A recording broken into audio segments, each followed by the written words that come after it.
પ્રધાનમંત્રી નરેન્દ્ર મોદીજીના માર્ગદર્શન સાથે ભાજપ પ્રદેશ અધ્યક્ષ જગદીશ વિશ્વકર્મા, મુખ્યમંત્રી ભૂપેન્દ્ર પટેલ, કેબિનેટ મંત્રી હર્ષ સંઘવી અને સાંસદ ડોક્ટર હેમાંગ જોશીના નેતૃત્વ હેઠળ કલેક્ટર કચેરી ખાતે આવેલા અટલ જનસેવા કેન્દ્રમાં વિશેષ જનસેવા કેમ્પનું આયોજન કરવામાં આવ્યું. આ કેમ્પનો મુખ્ય હેતુ નાગરિકોને સરકારી સેવાઓ સરળ અને ઝડપી રીતે ઉપલબ્ધ કરાવવાનો હતો. કેમ્પ દરમિયાન સિનિયર સિટીઝન આવકનો દાખલો, સિનિયર સિટીઝન કાર્ડ, નિરાધાર વીલ સહાય તેમજ રાશન કાર્ડ જેવી મહત્વપૂર્ણ સેવાઓ એક જ સ્થળે પૂરી પાડવામાં આવી. 13 ફેબ્રુઆરીએ યોજાયેલા કેમ્પમાં મોટી સંખ્યામાં નાગરિકોએ હાજરી આપીને લાભ લીધો હતો. આયોજકોના જણાવ્યા મુજબ દર ગુરુવારે આધાર કાર્ડ માટે નિયમિત કેમ્પ યોજાય છે, જ્યારે મહિનામાં 2 થી 3 વખત મેગા કેમ્પ યોજીને વધુમાં વધુ લોકો સુધી સેવાઓ પહોંચાડવાના પ્રયાસ કરવામાં આવે છે. જનસેવા લોકો સુધી સરળતાથી પહોંચે તે સંકલ્પ સાથે આ પહેલ હાથ ધરાઈ છે. મેગા કેમ્પમાં સરેરાશ 100 થી 150 નાગરિકો લાભ લે છે, જ્યારે આધાર કાર્ડ કેમ્પમાં દર અઠવાડિયે આશરે 60 થી 70 લોકો સેવા મેળવે છે.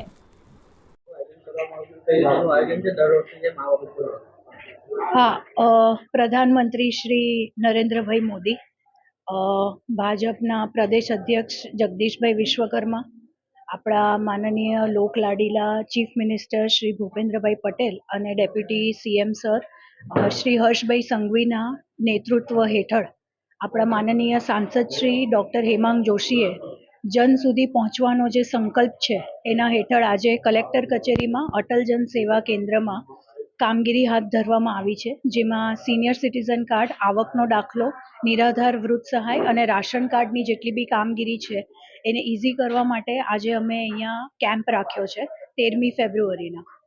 અને ઘણા બધા લોકો અત્યારે તમે મારી પાછળ જોઈ શકો છો, ભારે સંખ્યામાં લોકો આનો લાભ લઈ રહ્યા છે. તો આવી રીતે આપણે જન સુધી પહોંચવાનો જે સંકલ્પ છે એ પૂરો પાડી રહ્યા છે.